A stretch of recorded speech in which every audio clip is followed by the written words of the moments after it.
wash all the ammoniac out of the air before the warm air go to the biobeds. So we will go inside.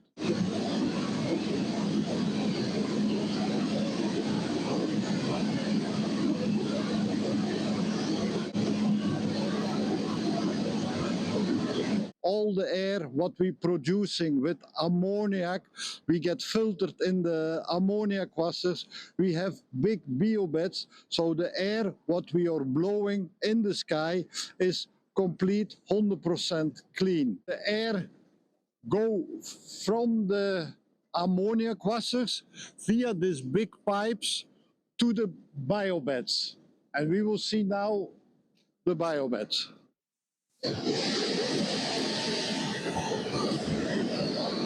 So this Hala, this climate installation is only to clean the air, to bring the air from the ammoniac washers in the biobed, and then in the chimney bring it to the environment. That's what's happened here. So these are the 6 biobeds what we have.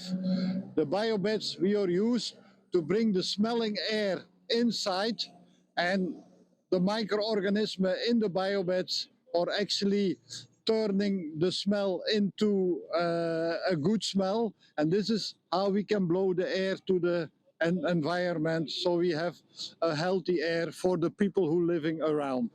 Now today we are just changing the ingredients. You see there the new wood chips what we're gonna put inside of the biobed, and behind you you see the old one what came out.